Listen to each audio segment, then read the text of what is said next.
And welcome to Nintendo Pals, the daily dive into all things Nintendo, and starring two friends, two pals, if you would, Nintendo Pals. We are going to be talking this episode about Nintendo's financial reports for Q2, quarter two of 2023. Micah, are you ready to dive on in to this episode? Yup.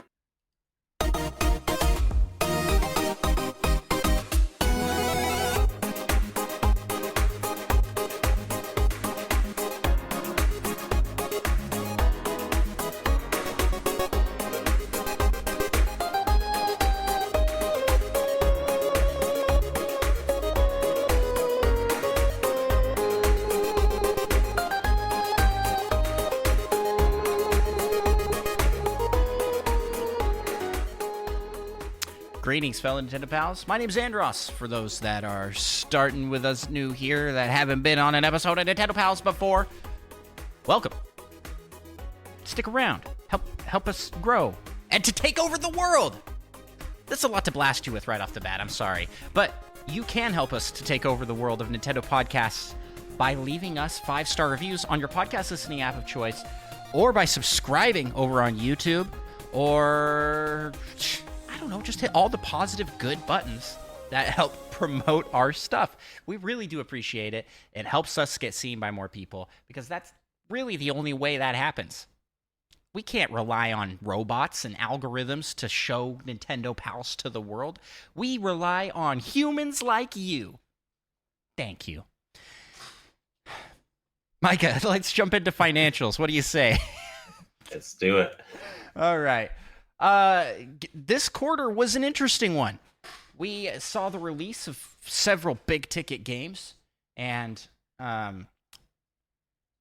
we get financial data on those games. So I think we should potentially start with a relook at the top-selling titles on Switch. We lost some and gained some. First off, do you have this list open in front of you? I'm sorry. I do. The top 10. I think it's 10 at least. Let's just alternate here. Starting with number 1, the reigning champion that will never die. It's Mario Kart 8 Deluxe at 57 million units sold. Which, I will add that Nintendo Switch sales are at 132 million units now, as of this financial report. So a little less than half of Switch owners have Mario Kart 8. That's crazy. That's a big number. Yeah. What's the next number 2? Animal Crossing New Horizons with 43.38 million units sold. Yeah, and I didn't see how much it increased this last time, but that's a lot as well. And that's followed by Super Smash Bros. Ultimate at 32.4 million. And then we get into Legend of Zelda Breath of the Wild, 31.15 million. I'm surprised this and Smash Bros. Are so close together. Also, this has jumped up. This was not like this number wasn't so high for Breath of the Wild last year. I don't think. So I think a lot of people picked up the game this year, which is great. This then we're followed by what place are we on? 1, 2, 3, 4, 5th is Super Mario Odyssey at 26.95 million units. So nearly 27 million copies of Mario Odyssey. 6th place is Pokemon Sword and Shield at 26.02 million. Wasn't that higher than Mario Odyssey previously? It's a good question. Am I? Maybe I don't remember these things. Yeah, I don't remember either. Hey, if you're out there listening and you remember, let us know. Pokemon Sword and Shield is followed closely behind by Pokemon Scarlet and Violet at 23.2 million pieces. Uh, man, that I mean, that game has cruised to the top seller chart, and the fact that it's only 3 million behind, and it came out what 6 years after, 5 years after. That's crazy. It's crazy. Bad. It's bad? Is that what you said? I said it's not bad. Oh, it's bad. I think there are people that will agree with you, is that this game shouldn't have sold as good as it did. And I may be in that camp. I like it, but it definitely shipped in a very not okay to ship state. I thought it shipped in a perfectly acceptable state to ship. Yeah, acceptable. That's a great choice of words. Acceptable, but I mean, even that is, I think, being a little kind to its graphical fidelity. I mean, if no one said anything, I probably wouldn't have even noticed anything weird happening. You wouldn't have noticed the light, the shadows popping in and out constantly. Don't pop that hard. Are we playing the same game, sir? Maybe I'm just better at the game. No, you're just in denial. You're contrarian, is what you are. Yeah. Then next at 8th place is Super Mario Party with 19.7 million units. Again, this is crazy to me, and it's going to sell even more because they're bundling that in a bundle this holiday. True that, and gosh, we missed that news as well. We didn't talk about that news. We'll talk about it after this. We'll just throw it into this episode because this is news. This is news part 2. All right, news part 2 happening right now.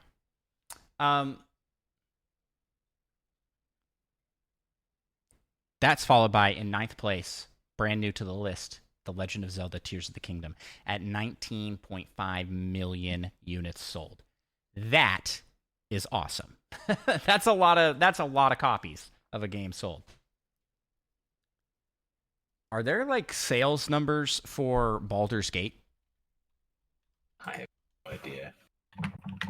Probably It'll somewhere. be really hard to calculate because they had early access as well. That's true, yeah. As of August 19th, it has sold 5.2 million units on Steam. Only 5.2? That doesn't seem like that high. That was like 3 months ago.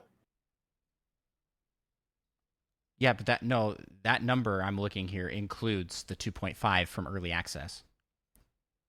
Oh, does it? That's just Steam. I don't know if you can get on Epic Games Store. Are you or sure? other things. Wait, where are you seeing that number? Because I'm seeing, as of September 18th, it's close to 10 million. First thing I searched, article. Can't trust from Google. August 19th. Can't trust it. Yeah, this is going to be that is a while ago. It could have jumped to 10 million since then. Yeah. Okay, now this article says it sold 10 million copies on Steam. What is going on? That's in 2022. 2022. Wait a second. I don't know. It sold the reason an amount of copies. Yeah, the reason I wanted to know is because I think that those two are going to be the head-to-head for the Game of the Year this year. And I kind of wanted a comparison. Like, okay, a cross-platform game that was really huge and popular this year versus single-platform Zelda. And it looks like Zelda sold comparatively a lot. if any of these numbers are accurate. So that's crazy. That's crazy. Anywho, I've lost my page here. The last on the list is New Super Mario Bros. U Deluxe at 16.7 million units sold. And that's interesting. I wonder if Mario Wonder will overtake that. I think it will. So good. It's definitely good enough to, and deserves to. Yeah. Yeah, but at the same time, Super Mario Bros. U Deluxe is such a good. Like it's been out longer, and it has legs. Like it keeps selling because it was the only 2D Mario, right? So there'll be a lot of catch up. What? Now there'll be some competition since it's not the only 2D Mario. I mean, Yeah. they got Mario Maker, but different. Yeah.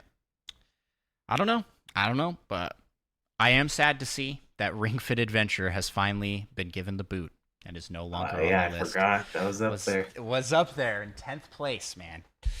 It was holding on for many, many years.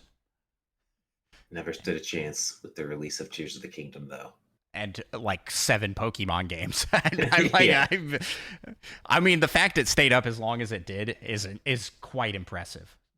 We'll never forget you, Ring Fit Adventure, that you were a bestseller for a vast majority of the Switch's lifespan. So that's what we got going in the financial reports for Nintendo with units sold of different games. There's also, obviously, we see that Zelda was the biggest seller in this last quarter. Sold the most units by far. Pikmin 4 did the best it's ever done. That Pikmin's ever done. At 2.6 million units sold. And that's good.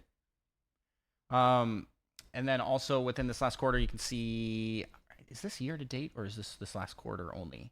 That Mario Kart went up 3 million units. It just never ends, man. And it's going to never be Mario Kart 9. It's going to boost again because it's bundled with the OLED for this year.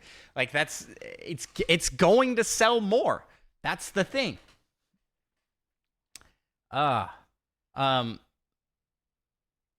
So for financial year reporting, how many titles have sold for their, it says number of million seller titles for FY24? That can't be right. Because we're in 23, are we not? Or are we in fiscal year 24? Probably entering into. Oh, no, this might be 24. Because they do it weird, where it's like the first quarter is like in the middle of the year. Well, anyways, the last year reported is 16 titles in the million seller club.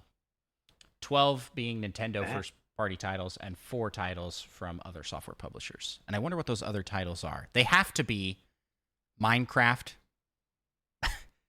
Stardew Valley, and what are the other ones? I'm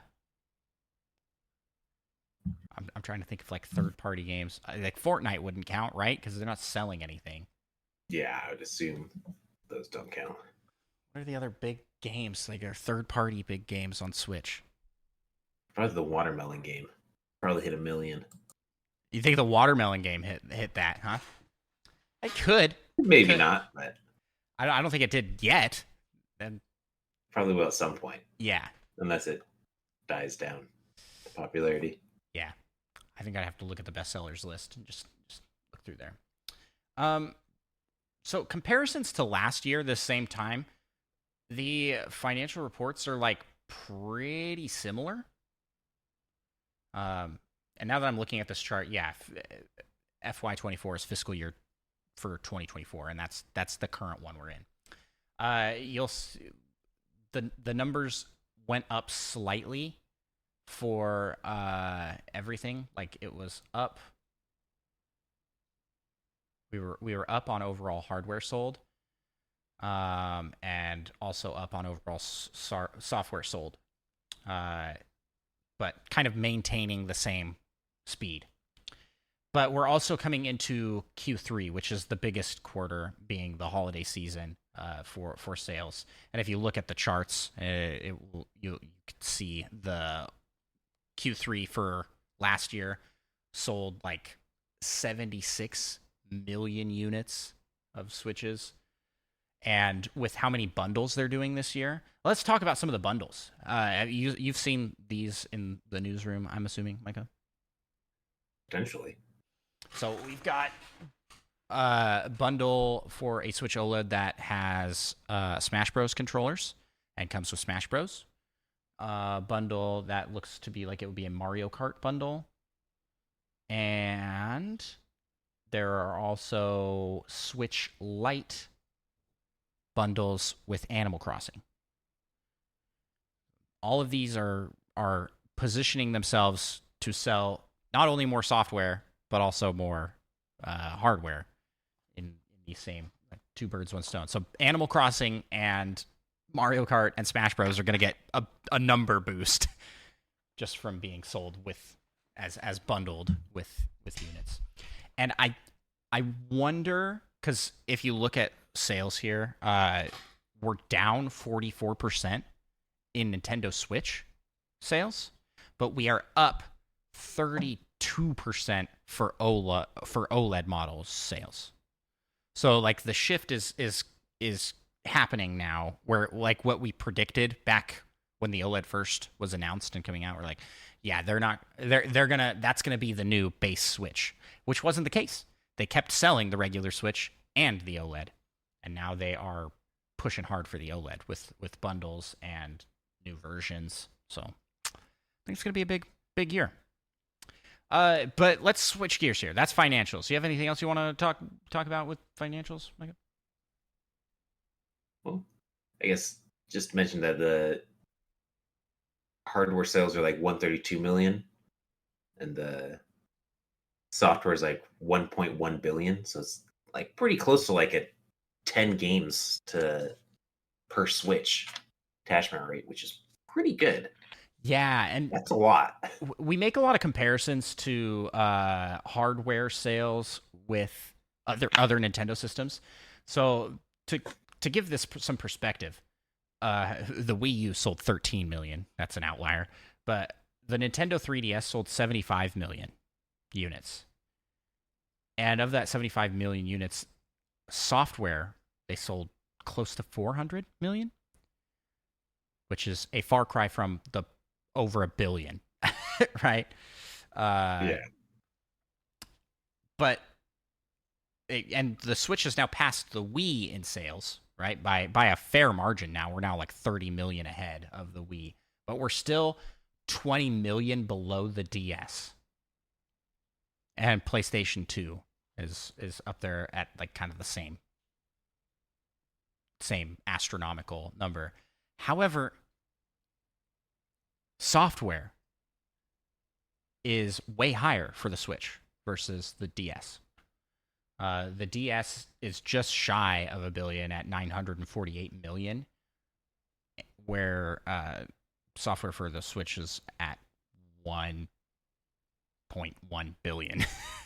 So that's... Yeah, the only console I can see that has a better ratio would be the Nintendo GameCube. Oh, which isn't even listed on here because it doesn't go back that far. Or does it? No, it does. I was like, we're looking at different things then. Yeah, it's down here at the bottom. Why are these relegated to like like a... I mean, and it's weird. I mean, because the Wii U also had a really good ratio of hardware to software. Yeah. But yeah, the GameCube and the Wii U didn't sell that many hardware units. Yeah, so Systems, ratios. So... The ratio's real good. But like the Switch has sold a bunch, and it has also sold a bunch of software. So it's been a good system for them. Yeah, it really has. And I think we're going to see that number spike again, because at least last year, this time, according to their charts, they sold 76 million. Was that just in that quarter? That can't be right. They sold a lot. I can't really read the charts, but yeah, they sold a lot. So I think we'll see a big spike in sales again for this quarter. So we'll see. Okay, let's switch gears here because we talked about the bundles. And I think that is really exciting, and they're definitely positioning to sell more Switch OLEDs. So maybe now will be the time to pick one up if you're still on your day one Switch. Maybe not, because like there's a lot of people that are like, I gotta hold out because the next one's coming soon, right? At some point. Nintendo denies that that's the case, and they sort of said that we're focusing on support for the Nintendo Switch, but they haven't like said, oh yeah, we're not announcing a new thing next year, but they said we're focusing on developing for the Nintendo Switch. Like very corporate speak. So last bit of news here, because we forgot to talk about it at the front of the news. Mario Kart 8 Deluxe. Did you try the new courses, Micah? Nope, not yet. I gave them a try before we recorded, and I like them, but I feel like But you don't like them. I've got a kind of mixed approach here. I think that there's some really good courses in this pack, but there's also kind of a lot there that I could do without. Not do without, that are just kind of like, okay.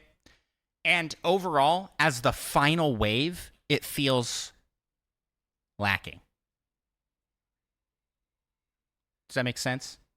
Or it's like You just want something a little extra for the finale. Right. I'm like, okay, for the finale, let's do something big, right? The new characters, welcome additions. We've got Diddy Kong. Well, some of them are welcome additions. We've got Diddy Kong, Funky Kong, Pauline, and Peachette.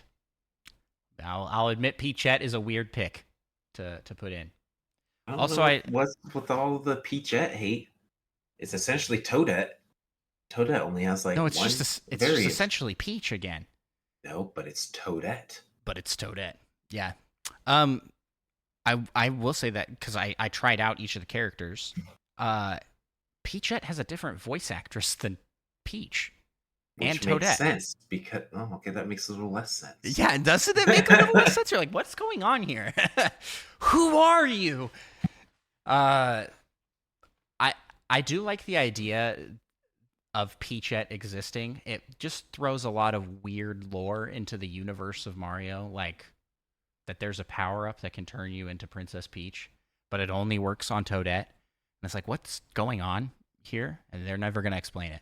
It's never going to be explained, but they're going to keep bringing Toadette and Peachette in for some reason. Anywho, let's talk about courses. I want to talk about the ones that stood out to me, and I'm going to try and remember names. But we have one standout was the SNES Bowser's Castle. I think it's Bowser's Castle 3. They've completely revamped and redone, and it's super cool. I like it a lot. That was a pretty cool course. And then there was the Piranha Plant Cove, I think is what it's called. I think. I'm looking it up on the side here. Right? Yeah. I also feel like there are a lot of cove names already. Yep. And I will admit, when I saw this in the trailers and even in like the preview for the track in the game, I was like, this seems like it's going to be just kind of meh. But this is it's got cool design and I like it. I like the music and the vibes overall. And Mario Kart Wii Rainbow Road is awesome.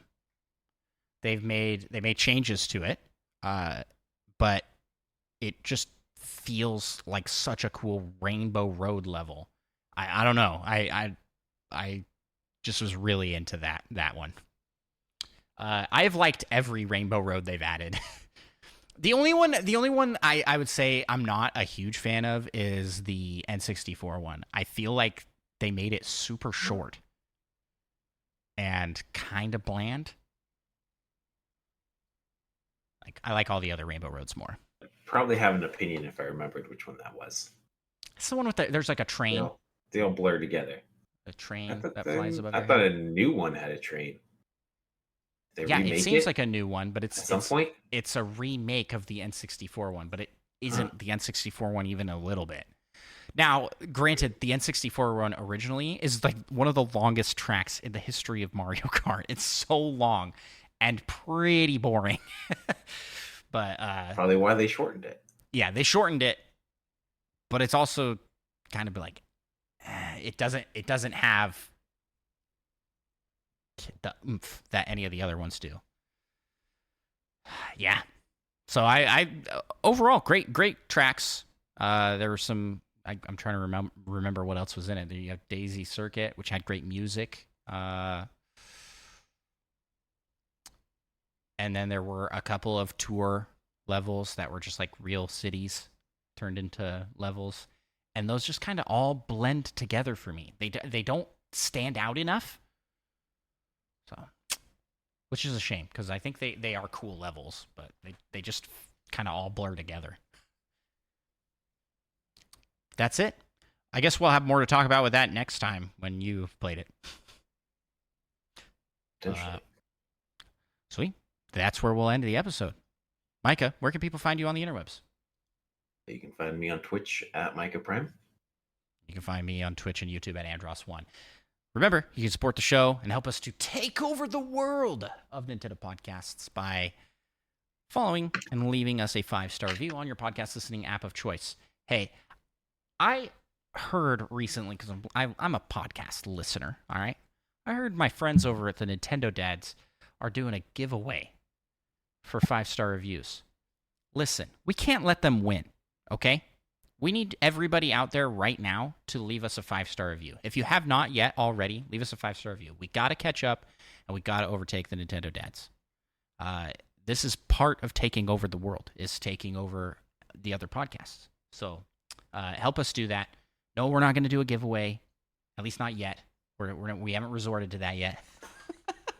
We're not that desperate. We're not that desperate. Neither are they. They have plenty of reviews. They're just trying to do something fun for their community. They're awesome guys. But I'm starting my villain arc here. And that is to crush all other Nintendo podcasts for 5-star reviews. Please. And thank you. And if you want to support the show, you can do so by checking out patreon.com/NintendoPals, where you can be a part of the Patreon Poke Rap that we end every episode with, and we will end this episode with, too, starting right now. We gotta rap some Patreon. You just do the singing. I'll take care of the hard part. Let's get it on. We want to be the best that ever was. And shout out our pals over on Patreon. LPD, Rizzo, Retrologic Dan, Tim the Nintendo Dash, Slim, Tor, Spider Chan, Solo something, Mute Dog the Game, Little Miss 7, and Monkey Thunder. Catch 'em, gotta catch 'em all. Gotta catch 'em all. Patreon. Kid, Fiasco, Third Strongest Mole, Fedorable Will, All, and Seth Sturgill, Cosmic, Purple, Leotis, That Fast John, and Mother Plays 2.